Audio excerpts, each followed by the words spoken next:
ஃபைனலாக சென்னை 49வது புத்தக காட்சிக்கு போயிட்டு வந்தாங்க. பார்த்திங்கன்னா உண்மையாலுமே ஏற்பாடெல்லாம் சிறப்பாக பண்ணியிருந்தாங்க. பைக்குக்கு தனியாக பார்க்கிங்கு, அப்புறம் காருக்கு தனியாக பார்க்கிங் சொல்லிட்டு. இன்றைக்கி சனிக்கிழமைங்கிறங்காட்டி கூட்டம் ரொம்ப நல்லாவே வந்திருந்தாங்க எல்லாருமே.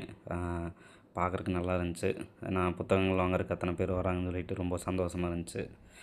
பார்த்திங்கன்னா உள்ளே போகும்போது முன்னாடியே நல்லா கருப்பாக கம்பீரமாக வள்ளுவர் சிலை ஒன்று வச்சுருந்தாங்க. பார்க்குறக்கு உண்மையாலுமே தத்ரூபமாக நான் வள்ளுவரே உட்காந்துருந்த மாதிரி இருந்துச்சு. நிறைய பேர் ஃபோட்டோ எடுத்துகிட்டு இருந்தாங்க. நானும் அதுக்கு முன்னாடி போய் நின்றுட்டு ஒரு ஃபோட்டோ எடுத்துகிட்டு நேராக உள்ளே போனேன். உள்ளே போயிட்டு எனக்கு பார்த்திங்கன்னா நான் வந்து எதிர்வெளியீடு புத்தகம் பதிப்பகத்து எனக்கு ரொம்ப பிடிக்கும். எதிர்வெளியீடு. 2வது காலச்சுவடு. எதிர்வெளியீடுன்னு பார்த்திங்கன்னா வரலாறு, அப்புறம் நிறையா வரலாறு சார்ந்த புத்தகங்கள் நிறைய விடுவாங்க. நல்லா புள்ளி விவரங்களோடு எழுதுவாங்க. நல்லாயிருக்கு. 2வது காலச்சுவடு பார்த்திங்கன்னா நாவல்ஸு அதிகமாக வெளியிடுவாங்க.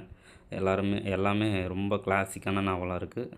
பெருமாள் முருகன், கி. ராஜநாராயணன் இந்த மாதிரியான எழுத்தாளர்களோட நாவல்கள் நல்லா வெளியிடுவாங்க. அதனால் நான் இந்த 2க்கு தான் போனேன். அப்புறம் போயிட்டு 2 4 புக்ஸ்லாம் வாங்கினேன். அது நான் அடுத்த வீடியோவில் போடுறேன் என்ன புக்ஸ் வாங்கினேன்னு சொல்லிட்டு.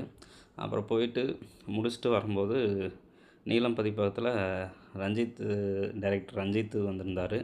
அப்புறம் அவர்கிட்ட நின்றுட்டு ஒரு ஃபோட்டோ எடுத்தேன். அப்புறம் வெளியே வரும்போது எழுத்தாளர் மு. சந்திரகுமார்னு சொல்லிட்டு எழுத்தாளர், அதாவது லாக்அப் நாவல், எரியும் பட்டத்தரசி இந்த புக்கெல்லாம் எழுதின எழுத்தாளர் வந்திருந்தார். அவரோட நின்று ஃபோட்டோ எடுத்துகிட்டு வெளியே வந்தேன். அப்புறம் வெளியே வரும்போது வைரமுத்துவோட கருத்தரங்கம் போயிட்டுருந்தது. அது ஒரு அரை மணி நேரம் நின்று பார்த்துட்டு வந்துட்டேன். கடைசியாக நான் என்ன புக்ஸ் வாங்கினேங்கிறத நான் அடுத்த வீடியோவில் போடுறேன். கண்டிப்பாக சென்னையில் இருந்தீங்கன்னா மறக்காமல் போயிட்டு வாங்க. நல்ல ஒரு அனுபவம். நான் மறுபடி ஃபேமிலியோடு போகணுன்ட்டு இருக்கிறேன். நன்றி.